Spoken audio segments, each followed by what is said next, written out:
إياك نعبد وإياك نستعين اهدنا الصراط المستقيم صراط الذين أنعمت عليهم ثم موجود إلى معلق تلاوة القرآن والكشف الفاتحة بسم الله الرحمن الرحيم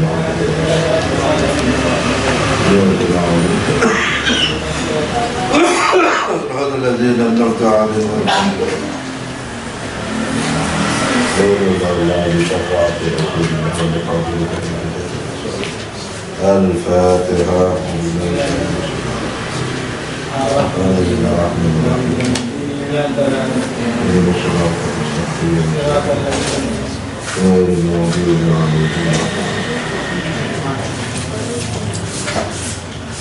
رب اغفر لي ولوالدي آمين. بسم الله الرحمن الرحيم. الحمد لله رب العالمين والصلاة والسلام على أشرف الأنبياء والمرسلين سيدنا ومولانا وحبيبنا وقرة أعيننا محمد صلى الله عليه وسلم وعلى آله وصحبه.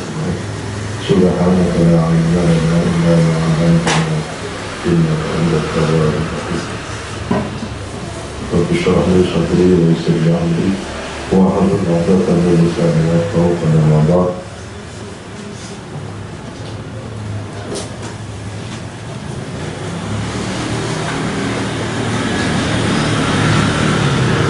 Bismillahirrahmanirrahim. Bisyaratun fi thawabi man ahabba Nabi sallallahu alaihi wasallam. Bisyaratun utawi bebungah kebahagiaan fi thawabi man ing dalem pahalanya orang ahabbakan senang sopoman an-Nabiya sallallahu alaihi wasallam. Iku rawah hadis kang diriwayatkan sapa Anas radhiyallahu anhu. Ada Anas bin Malik, ada Malik bin Anas. Yang sahabat yang mana? Anas bin Malik. Ya. Ada Malik bin Anas. Kalau Malik Taylor itu lain lagi. Anas bin Malik. Ya. Bisyaratun bisyarah bebungah kebahagiaan. Ya, kalau ingin tahu bisyarah ya kayak Hakim lihat wajahnya, wajah bisyarah. Sampai Muhammadiyah pun dilayani. Luar biasa demi bisyarah. Rawa meriwayatkan sapa Anas bin Malik radhiyallahu anhu anna rajulan atan nabiyya anna rajulan ing satemene wong lanang iku atan nekani sapa rajul nekani an-nabiy sallallahu alaihi wasallam faqala maka bertanya sapa rajul mata sa'atu ya Rasulullah, mata iku ing dalem kapan, mata iku ing dalem kapan as-sa'atu utawi kiamat ya Rasulullah.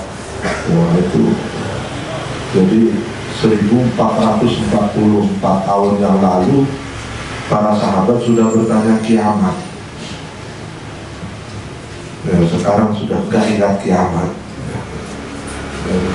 Orang sekarang sudah gak ingat kiamat. Qala berkat menjawab sama Rasul, ma'adatu laha, ma'adatta laha. Ma'utawi apa iku a'adatta, wis menyiapkan sapa sira laha maring kiamat. Awakmu takon kiamat itu persiapannya apa? Enggak ya. Kok tak bertanya kapan kiamat Rasul? Memang bekal kamu sudah siap apa untuk kiamat? Qala menjawab sapa rajul ma'adatu laha min kathir salatin wala sawmin wala sadaqatin walakin ahabbu Allah wa rasulah. Wah, jawabannya. Qala menjawab sapa rajul ma'atatu orang nyiapkan sapa ingsun laha maring kiamat min kathir sholatin saking akeh-akeh sholat, wala shomin dan juga tidak memperbanyak puasa, wala shadaqatin dan juga tidak dengan banyaknya sedekah. Saya tidak punya persiapan apa-apa Rasul ya. Ma'atatu orang nyiapkan sapa ingsun laha maring kiamat min kathir sholatin, tidak menyiapkan min kathir sholatin saking akeh oleh sholat, wala shomin dan puasa, wala sodaqatin dan juga tidak dari banyaknya sodaqah. Walakin tetapi ahabbu senang sapa ingsun Allah wa rasulahu dan rasulnya Allah. Saya tidak punya persiapan, apakah itu dari sholat yang banyak atau puasa yang sering puasa setiap sholatnya banyak atau puasa atau sholatnya tidak. Rasul, saya tidak punya persiapan apa-apa. Saya hanya modalnya apa? Ahabbullah wa rasulah. Saya hanya cinta kepada Allah dan Rasulnya. Qala menjawab sapa Nabi, anta ma'aman ahbabta. Anta utawi sira iku ma'aman serta uang ahbabta kang seneng sapa sira. Kalau kamu benar cinta kepada Allah dan Rasulnya, ya sudah, lebih dari cukup itu. Artinya apa? Orang yang cinta pada Allah dan Rasulnya, otomatis orang itu pasti patuh apapun yang diminta oleh orang yang dicintai. Kan gitu kan? Kalau sudah cinta itu mau suruh kemana aja mau. Ya, sungai ku seberangi, lautan gunung ku daki, lautan ku seberangi. Mas, berarti sekarang bisa ke tempat saya. Maaf di luar hujan.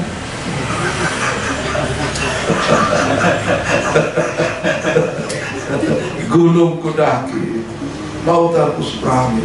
Wah, demi cintaku padamu. Mas, bisa ke rumah nggak ya? Maaf, di luar lagi hujan. Saya kalau kehujanan masuk angin ya. Ya, orang cinta yang kayak gitu, suruh kemanapun mau dia ya. Suruh mendaki gunung mau, menyeberangi lautan mau, demi orang yang dicintai. Otomatis orang yang cinta kepada Allah dan Rasul pasti kathirus sholat, kathirus shaum, kathirus shadaqah, ya kan? Karena itu amal-amal yang disenangi oleh Allah pasti dilakukan. Kenapa? Orang yang cinta itu pasti akan melakukan sesuatu yang akan membuat orang yang dicintainya itu senang itu. Jadi orang-orang ya kayak saya sama ini, apapun yang dia senangi kan saya lakukan. Ya toh? Saya pulang dari mana itu membayangkan dia akan senang saya berikan mainan, meskipun nyampe ini nggak mau. ya itu nasib, bertepuk tangan sebenarnya. Itu yang dibayangkan, senangnya orang yang dicintai itu. Saya kalau begini senang nggak? Senang, wah akan saya lakukan. Dulu masih awal-awal saya kalau nggak ingat, kalau nggak salah haji itu belum ada ini, masih ada kakaknya ini. Kan beda kesenangannya, senangannya sama popot, mobil-mobilan gitu. Pesan yang ada gak hanya di Mekah dan besar mobil-mobilan itu, karena pakai ada remote, bukan sekedar remote. Sampai saya itu harus bagasi khusus demi anak ya, demi pesanan kakaknya dia saya belikan itu. Ingat betul, utang penting saya usaha itu biar bisa masuk bagasi bayar khusus itu. Sampai di sini dia senang memang, tapi nggak sampai seminggu Setelah seminggu ternyata nggak ada di rumah. Loh, kemana nak? Itu teman saya kok seneng ya. Udah gimana? Ya udah saya kasih ke saya tuh speechless ya. Namanya langsung khotbah 24 jam. Membayangkan begitu sorone gitu, hanya untuk senangnya orang yang saya cintai kan gitu. Sampai di sini balasannya memang tidak sesuai yang diharapkan. Tapi ya karena memang orang cinta itu memang disakitin pun juga tetap cinta kan gitu. Wah, luar biasa. Dikecewakan pun juga tetap cinta. Itu cinta yang asli, bukan nafsu. Wah, kalau nafsu kecewa sedikit udah marah, itu ditinggal ada. Itu bedanya itu ya. Dites aja. Kalau dites kecewa sekali aja terus balik nafsu berarti. Kalau murni cintanya itu, wah, coba bisa kamu bayangkan itu. Mulai awal nyampe di Mekah sudah menghitung itu gimana caranya, dan sudah dipancari takut dibeli orang. Terakhir udah fokus sampai sini unboxingnya itu, wah, bikin surprise. Ya senang. Nggak sampai seminggu kan senang kakaknya itu senang kasih ke orang. Itu loh ya teman kasih nggak punya itu. Yo akhirnya gak duit. Gak duit yo akhirnya. Aduh. Ya sudah lah, tapi karena cintai nggak apa-apa. Ditambah lagi tetap dikasih. Itulah. Itu bukti cintai. Apapun yang tidak dia minta pun, kita membayangkan kalau saya andaikan saya kasih, seneng gak? Itu aja yang kita beli, senengnya itu.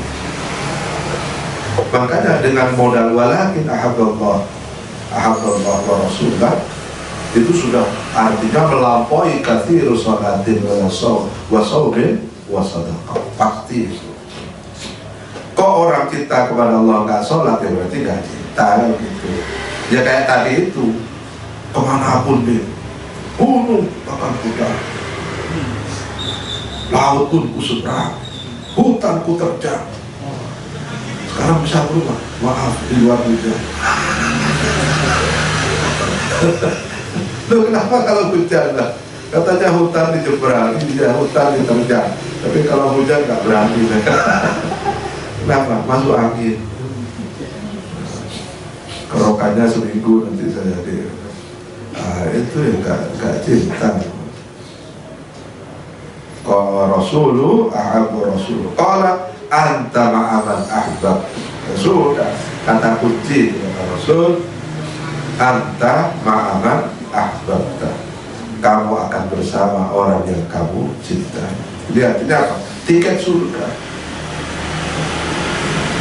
Warajulu tawi wong lanang yang dimaksud tadi fi hadal hadis, dalam fikih hadis iku kila menurut riwayat, menurut sebutan iku Umar bin Khattab radhiyallahu anhu.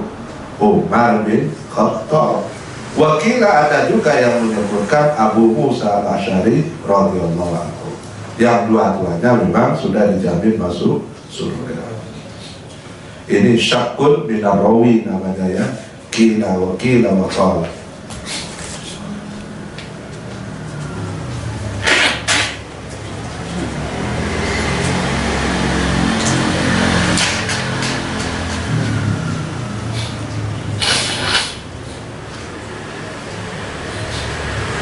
Kalau sudah syakul rawi, syakul minar rawi itu artinya kualitas hafalan rawinya yang lemah, meskipun dirinya adil, bisa sahih, cuma tidak lidatihi ya.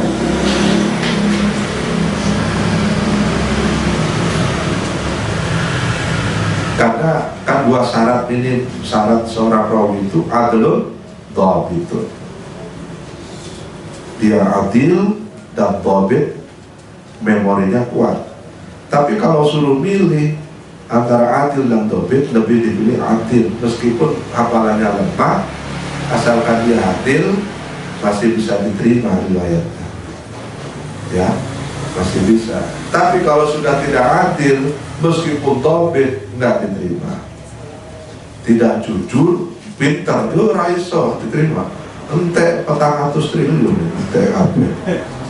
Dia pintar tapi tidak jujur, orang benar. Oh, entek apa negara? Mendingan terima orang benar, meskipun nggak pintar.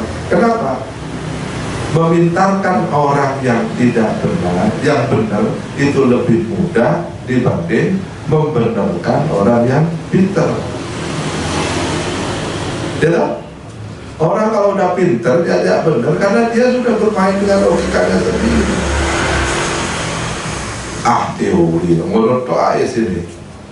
Tapi kalau orang sudah benar, istiqomah dalam nilai-nilai kebenaran, dia jujur,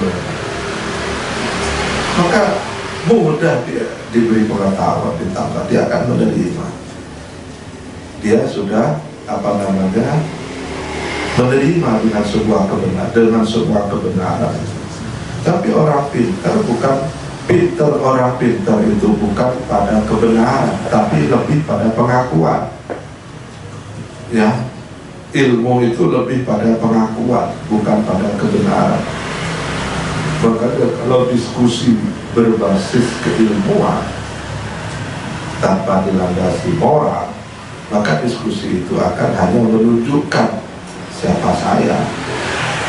Karena pada intinya hanya ingin diakui saya paling pintar. Ya, kalau basisnya hanya berbasis pengetahuan arsip. Ya, kamu lihat aja di diskusi itu awal-awal itu pasti berat mengakui kebenaran itu.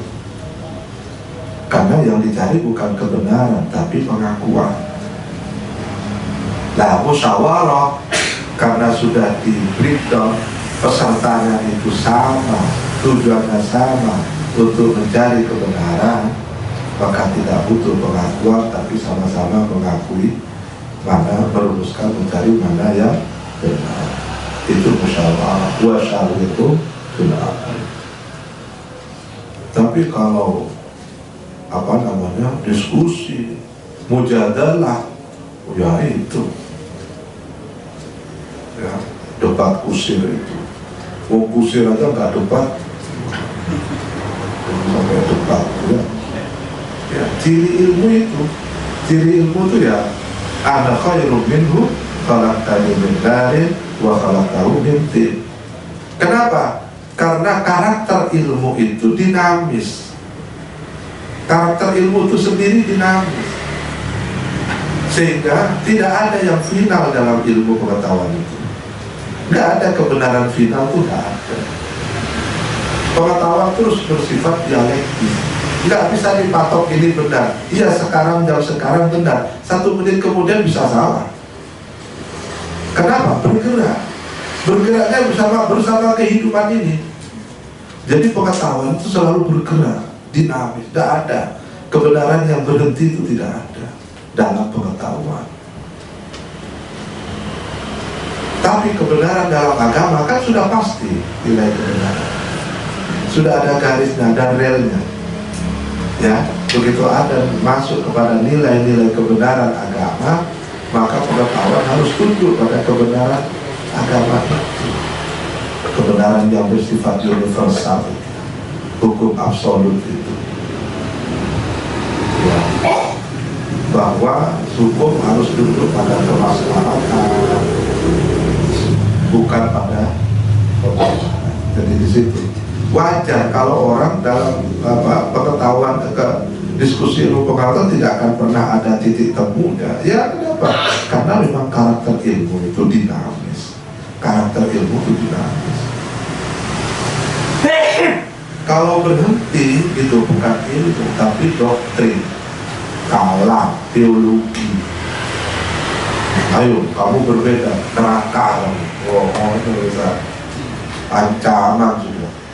Kamu berbeda dengan pendapat saya, neraka, bid'ah, dolala, fitnah. Itu karakter teologi. Ideologi, teologi modelnya begitu. Nggak sama bid'ah, khurafat, neraka. Sebenarnya itu ngerokok. Terus itu piro ngerokokmu. Kurang atur mana. Kalau panitia pembagian neraka. Dewong ke neraka, ya itu, jadi wajar. Nah, hadis ini menceritakan itu. Kalau ada orang bertanya, saya sama Rasul, saya tidak punya persiapan, saya enggak. Hati saya hanya cinta kepada Allah dan Rasul. Otomatis orang cinta pada Allah dan Rasul berarti syariat itu pasti dilakukan, terpenuhi semua.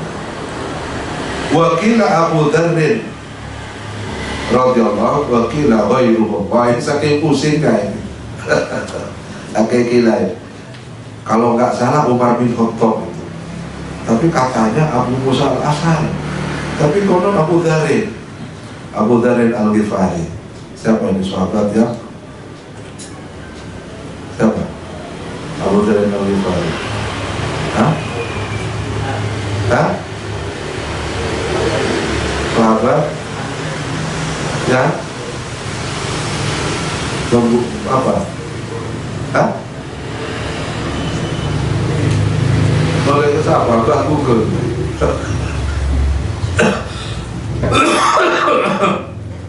Siapa yang membuat parit itu siapa? Oh, Faris ya. Abu Dzar al-Ghifari. Wakil atau iluhum dan sadiani Umar dan semua.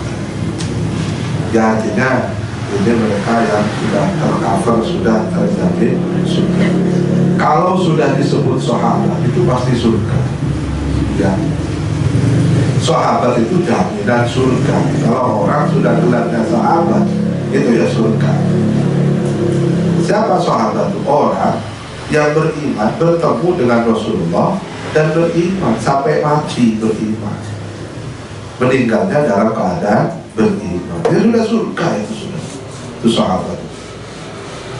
Kok ada orang beriman kepada Rasul tapi akhir hayatnya murtad, dia bukan sahabat. Ada orang beriman kepada Rasul sampai mati baru beriman, tapi tidak pernah ketemu dengan Rasul, dia bukan sahabat. Kalian ketat kan? Sehingga ketika ada wacana, ada diskusi, ada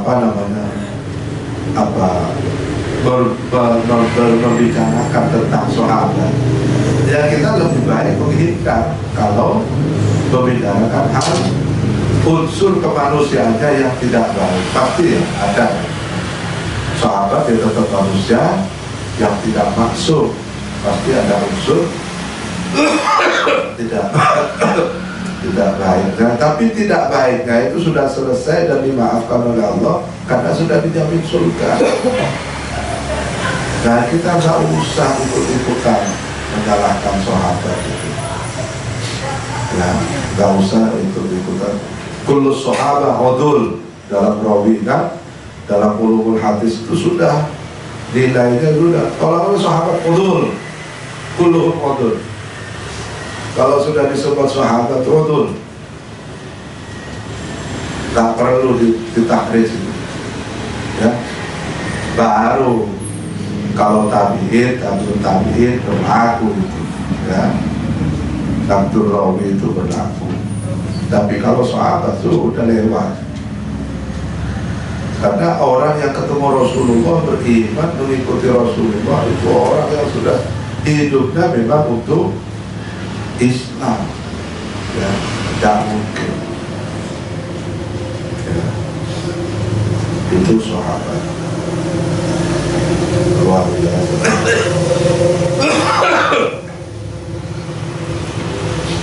Ada yang bertemu membantu tapi tidak beriman, dia bukan sahabat. ada beriman sampai meninggal. Bahkan Rasulullah menyebut namanya, tapi karena tidak pernah liqa bertemu secara langsung, maka tidak disebut sahabat. Uwais Al-Qarni, ya, Uwais Al-Qarni itu zamannya Rasulullah dan disebut oleh Rasul. Umar dipanggil Umar. Umar, nanti kalau saya meninggal, sudah disebut, kamu datangi orang yang namanya Uwais Al-Qarni. Siapa ya Rasul? Kalau kamu ketemu dia, kamu minta doakan sama dia. Coba. Umar kan tersinggung juga secara manusiawi, tapi karena perintah Rasul, hebat sekali Uwais Al-Qarni itu. Saya disuruh minta doakan ke Uwais Al-Qarni. Siapa dia Rasul? Kamu cari sahabat yang nama orang yang bernama Uwais Al-Qarni di negeri Hadramaut, Yaman dulu. Begitu Umar jadi Amirul Mukminin, Khalifah, baru kemudian Umar itu ingat wasiat Rasul, dicari itu. Ternyata tidak ada orang yang kenal, bahkan satu kampung pun tidak ada yang kenal Uwais Al-Qarni, tidak banyak yang tahu. Ternyata siapa? Uwais Al-Qarni orang biasa-biasa aja, bukan tokoh, bukan orang kaya, bukan orang terkenal. Ya orang biasa, bahkan orang larang yang hidupnya hanya sebatang kara, bukan sebatang kara, hanya tinggal berdua dengan ibunya. Itu zimatnya itu di ibunya itu. Jadi dia total terhadap ibunya. Bahkan ibunya ingin pergi ke haji, menemui Rasulullah, ketemu dengan Rasul, sakit-sakit oleh Uwais digendong sampai ke Mekah, sampai ke Madinah, digendong dari Yaman, naik pesawat bisa sampai 2 jam. Berapa minggu digendong.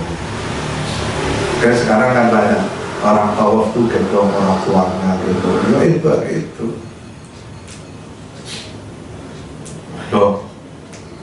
Sama apa namanya Uwais itu. Begitu sampai pintu Madinah, sudah terdengar kabar Rasulullah wafat. Dan itu jadi kehebatan Uwais itu sampai namanya harum. Dia adalah makhluk yang tidak terkenal di bumi tapi terkenal di langit. Ya, masyhur di langit. Itu ya. Kan banyak wali-wali masyhur itu kan di bumi tidak ada orang tahu, penduduk bumi tidak ada yang kenal, tapi penduduk langit tahu semua, terkenal nama itu. Cirinya apa? Ketika meninggal mesti banyak orang datang. Iki sopo kok tiba-tiba orang akeh datang. Itu bukan orang, malaikat itu. Wali-wali masyhur itu begitu. Ya. Ada orang petani biasa, biasa tiap hari bertani ya, begitu wafat banyak orang yang datang. Itu kekasih Allah begitu.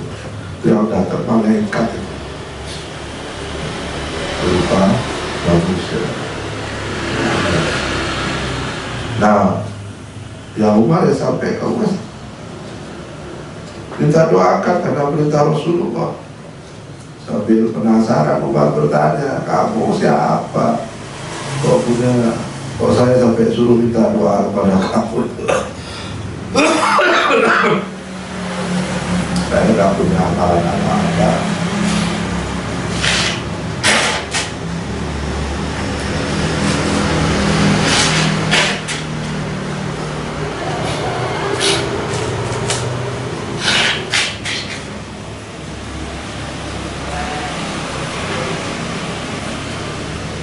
Hidup saya hanya untuk mengabdi pada ibu, dan saya tidak tahu amalan ini diterima oleh Allah. Maka itu memang hidup saya niatkan untuk mengabdi kepada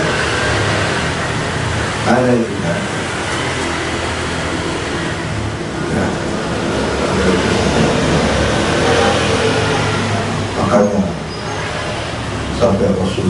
dengan namanya. Kenapa? Dia makhluk yang populer di langit. Rasulullah tahu. Makanya sesama wali itu pasti tahu, karena frekuensinya sama. La ya'riful wali dan wali itu begitu.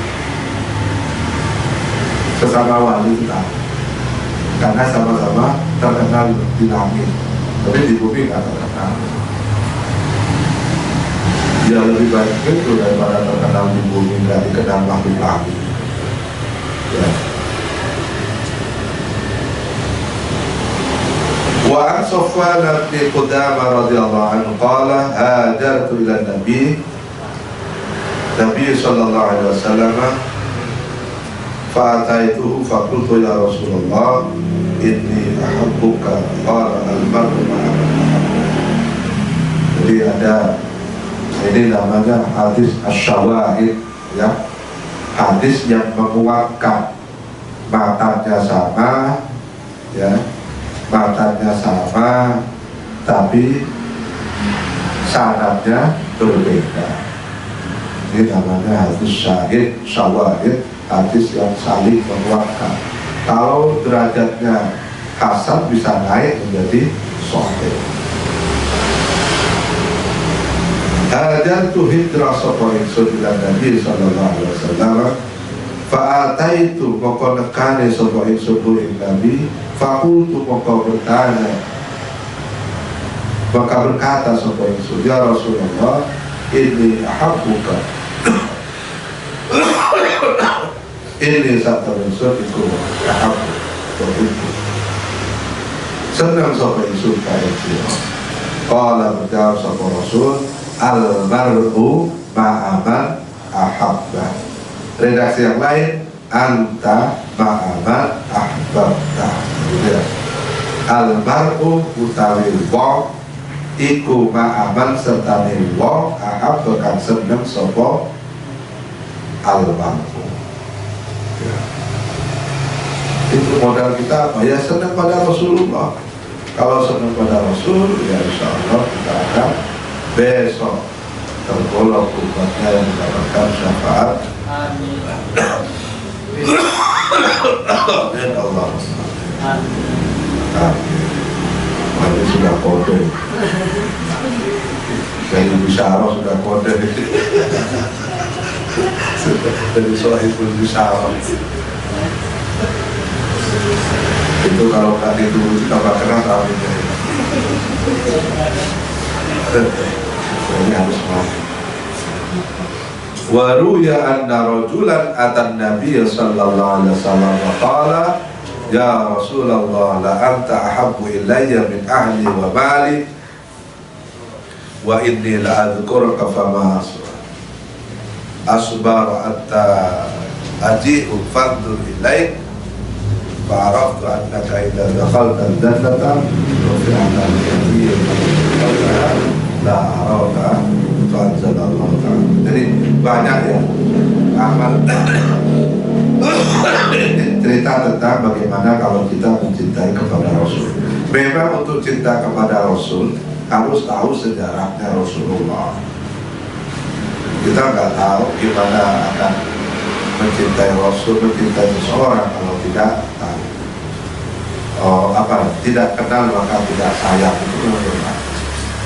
Maka perbanyaklah kita membaca sirah an-nabawiyah itu, guna meningkatkan rasa cinta kita kepada Rasul. Kalau sudah terbawa cinta itu, insya Allah kita akan tergerak untuk melakukan apa-apa yang diajarkan oleh orang yang kita cintai, yang diperintahkan.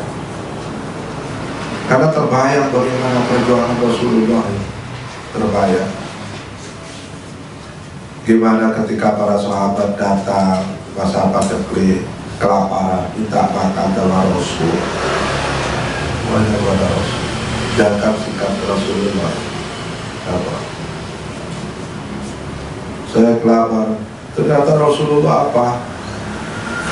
Begitu dibuka bajunya, sudah ada tiga batu di sini buat mengganjal lapar. Sampai segitunya Rasulullah. Boleh tanya kenapa Demi umatnya semua Rasul lakukan. Ada cerita seperti ini.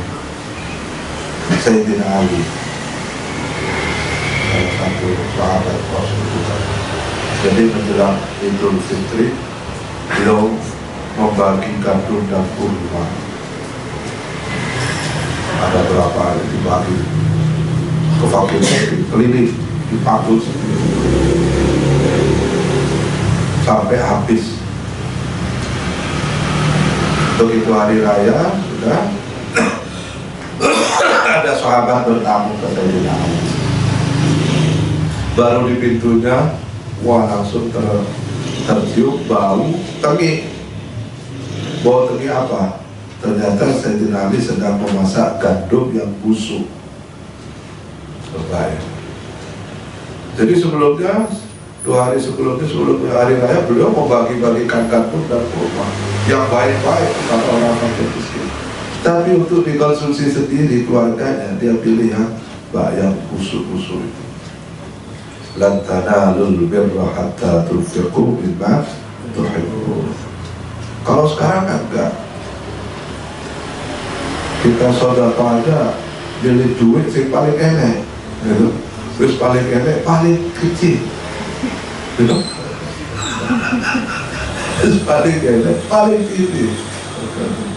Itu sedekahkan itu masih, kalau ada menikah jalur susu.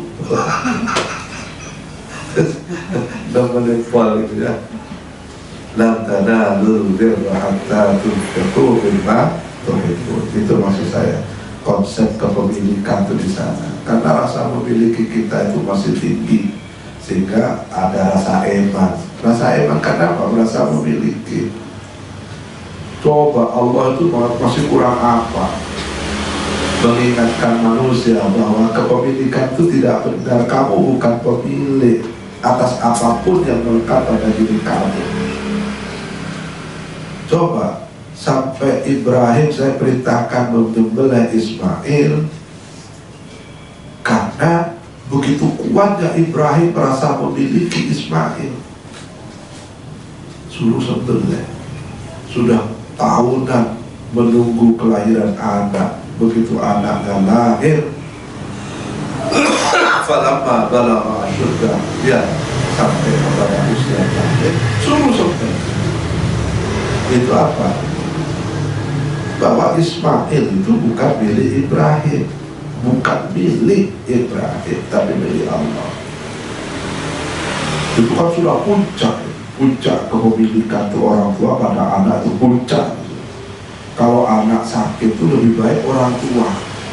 Jadi kalau kita melihat anak sakit itu nggak mentol, itu kan awal-awal sih sampai segitunya. Rasa tresnonya orang tua pada anak itu begitu. Makanya orang-orang mengatakan kalau anak sakit itu teguran Allah kepada orang tua. Karena Allah itu negur, biasanya begitu juga.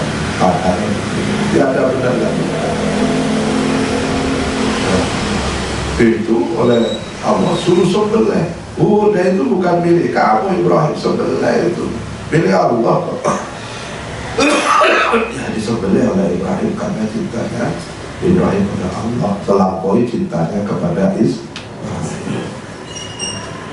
Nah itu konsep kepemilikan itu seperti itu. Jadi kita bukan pemilik mutlak atas benda, barang, segala sesuatu yang melekat pada diri kita. Semuanya itu hak guna pakai, itu aja. Ya no? Tidak lebih dari hak guna pakai. Dia kayak kembali kepada Sohibul Bisyarah itu. Habis ngimami dapat amplop, mampir di Indomaret, dikasihkan ke Indomaret amplopnya, kan gitu kan, pindah saja. Kecuali ke Indomaret ngimami lagi, dapat lagi. Artinya amplopnya Indomaret pindah lagi ke dia, kolektor. Kita itu hanya diambil saja, itu bukti bahwa amplop itu juga bukan milik kita. kayak saya di beberapa kali Imami yang kemarin itu Imami lupa karena sudah dijemput panitia yang lain kita Imami diwi sampai lupa itu karena udah dijemput panitia lain sudah berangkat sama panitia lain tidak itu akhirnya panitia kesini. Nah, kalau sudah sampai kesini kan amplopnya sudah lain yang terima.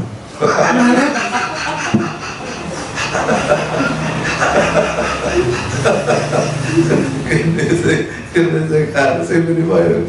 Oh, saya dia itu sudah lain, sudah jatuh pada kekuasaan yang ada juga nggak tahu diundang Faiz itu. Diundang Faiz ternyata dimasukkan ke dalam. Kita tak pikir kan cuma fadel aja. Ya sudah, ternyata begitu dibuka ada itu ya sudah. Karena yang membuka bukan saya. Ya alhamdulillah.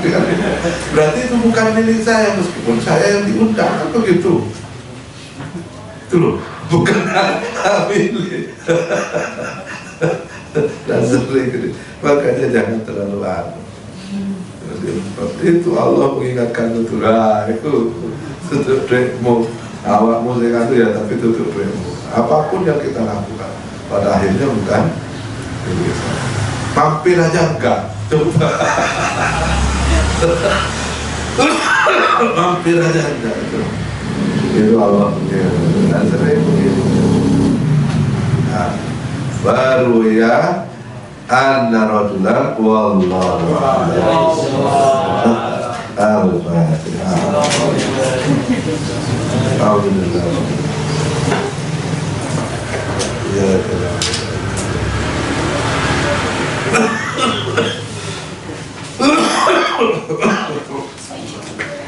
Assalamualaikum warahmatullahi wabarakatuh. Oh ya, sebenarnya kan malam ini saya melakukan ukur dan sebagai penutupan ya, cuma karena bareng dengan kampung yang saya harus ngalah, saya itu di kampung ya. Dan saya itu sudah menjadwal kultur di sana itu tidak ada ya kalau tapi nggak enak saya. Besok sore kita undang untuk buka bersama. Nanti setelah itu baru kamu ya ikut berbuka. Tolong disiapkan terutama kebersihan ya. Sudah tahu biasanya ada yang madhab sholat dulu baru makan. Saya tuh pernah main ke Bude saya itu di Bojonegoro. Ramadan udah buka, itu ada teh sama kurma. Oh ada ada kolak. Meja kok sepi gitu. Kok sepi nih meja. Sudah teh. Ayo diajak sholat. Wah habis sholat maghrib. Kok masih sepi? Terus ayo gak kuat saya tanya. Loh di sini nggak biasa. Ya cuma ini Pak. Terus kapan dulu? Nanti habis tarawih. Aduh.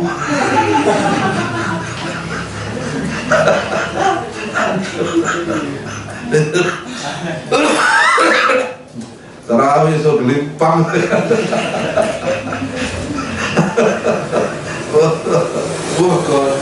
Pukul bakal cukup pola tuh kayak sholat.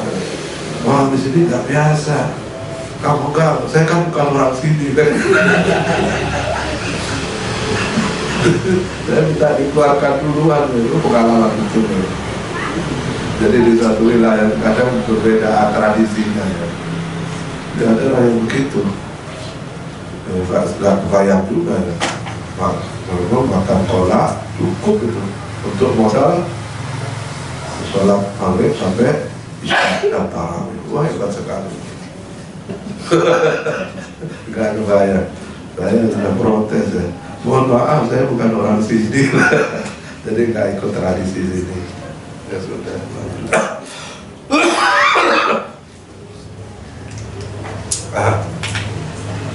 Untuk sekarang dibubarkan sama Pak Jokowi. Pejabat nggak boleh. Ada kan Buber dulu tuh pernah